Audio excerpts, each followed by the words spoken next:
Mister untold talks. नमस्कार। चलिए एक ऐसी दुनिया के बारे में सोचते हैं जहां पैसा इन्वेस्ट करना मानो किसी ऊंचे पहाड़ पर चढ़ने जैसा था। बहुत डरावना, बहुत मुश्किल और सिर्फ कुछ गिने चुने लोगों के लिए। आज हम इसी की कहानी जानेंगे कि कैसे सिर्फ एक आइडिया ने उस पहाड़ को, कह सकते हैं, समतल कर दिया और करोड़ों भारतीयों की फाइनेंशियल तकदीर ही बदल दी। और सच कहूं तो ये सिर्फ एक कैची लाइन नहीं है, ये असल में उस बहुत बड़े बदलाव का सार है जो हमने देखा है। निवेश करना अब कोई एक्सक्लूसिव क्लब का हिस्सा नहीं रहा, बल्कि हर किसी के हाथ में एक जबरदस्त टूल बन गया है। और इस पूरे बदलाव के सेंटर में एक ही नाम है, ग्रो। देखिए, फिनटेक प्लेटफॉर्म्स के आने से पहले भारत में पैसे को लेकर सोच समझ बड़ी अलग थी। ज्यादातर लोगों के लिए सेफ पैसा या तो घर की तिजोरी में होता था या फिर बैंक की फिक्स्ड डिपॉजिट में। शेयर बाजार, वो तो एक शोरगुल से भरी उलझी हुई भूल भुलैया जैसा लगता था, एक ऐसी जगह जहां आम इंसान को लगता था कि उसकी कोई जगह ही नहीं है। तो उस समय ना दो बिल्कुल अलग अलग दुनियाएं थीं। एक तरफ थी हमारी पारंपरिक बचत जैसे एफडी, सोना, एकदम सेफ, भरोसेमंद और जानी पहचानी। और दूसरी तरफ था मार्केट में इन्वेस्ट करना। ये तो एक हाई स्टेक गेम जैसा था जो बस उन लोगों के लिए था जो इसकी सीक्रेट भाषा को समझते थे। और इन दोनों दुनियाओं के बीच की जो खाई थी ना, वो बहुत ही गहरी थी। लेकिन फिर आई एक नई पीढ़ी जो डिजिटल दुनिया में ही पली बढ़ी थी।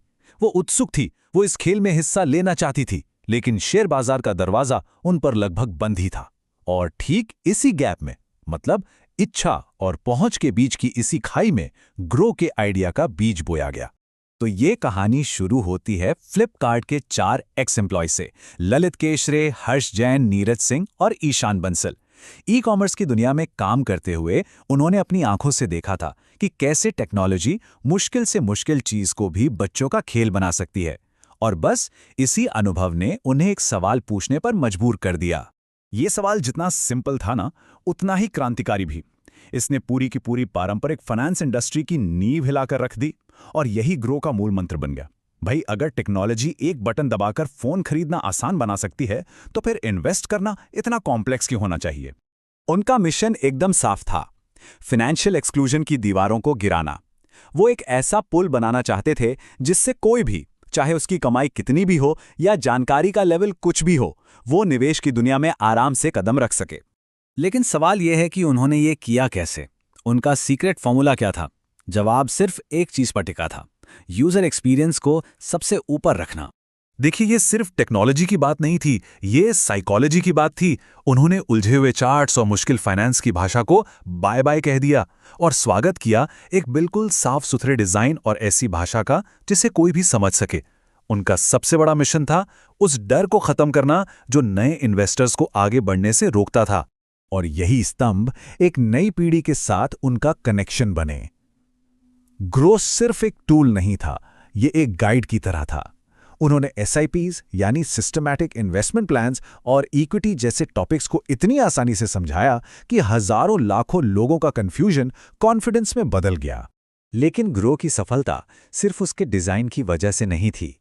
ये सही मौके और टेक्नोलॉजी का एक ऐसा परफेक्ट स्टॉर्म था जो बस शुरू होने ही वाला था। और इनकी जो ग्रोथ थी वो तो मानो रॉकेट की रफ्तार से हुई।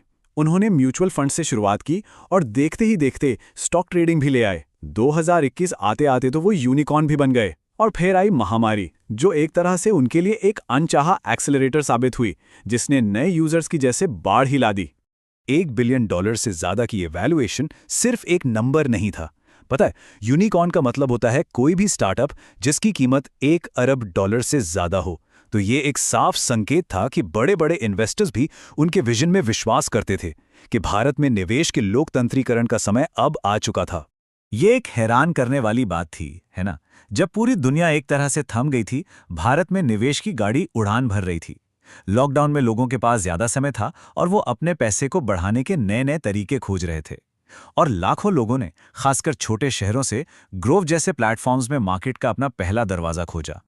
और यहीं सबसे जरूरी बात आती है, ये सिर्फ एक कंपनी की सक्सेस स्टोरी से कहीं ज्यादा बड़ी बात है। ये इस बात की कहानी है कि कैसे पूरे देश का पैसे के साथ रिश्ता ही बदल गया। अचानक से पैसों को लेके होने वाली बातचीत ही बदल गई। एसआईपीज, इक्विटी और लॉन्ग टर्म वेल्थ क्रिएशन, ये सारे विषय जो पहले सिर्फ एक्सपर्ट्स की मीटिंग्स तक सीमित थे, अब दोस्तों की चाय की चर्चा का हिस्सा बन गए। और इसे मुमकिन बनाया ग्रो जैसे प्लेटफॉर्म्स ने, जिनकी पहुंच बहुत आसान थी। जाहिर है ये सफर अभी खत्म नहीं हुआ है। मार्केट का उतार चढ़ाव, बदलते नियम और करोड़ों यूजर्स को सर्विस देने के टेक्निकल चैलेंज, ये सब लगातार बने रहते हैं। और इतनी बड़ी पावर के साथ एक बहुत बड़ी जिम्मेदारी भी आती है, और वो है इन्वेस्टर्स की एक पूरी नई पीढ़ी को सही रास्ता दिखाना। तो अंत में अगर हम इस पूरी कहानी का सार निकालें तो ये एल्गोरिदम या वैल्यूएशन के बारे में नहीं है, ये एक मानवीय बदलाव के बारे में है। लाखों लोगों का उस डर से बाहर निकलने का सफर जो उन्हें रोकता था, और उस आत्मविश्वास को पाने का सफर जो उन्हें आगे बढ़ने की ताकत देता है। ये सिर्फ एक स्लोगन नहीं है, ये एक नई पीढ़ी से किया गया एक वादा है जो पूरा हुआ। ग्रो की कहानी हमें याद दिलाती है कि कभी-कभी दुनिया को बदलने के लिए आपको बस मुश्किल चीजों को आसान बनाना होता है, और उसी सादगी में आगे बढ़ने की असली शक्ति छिपी है।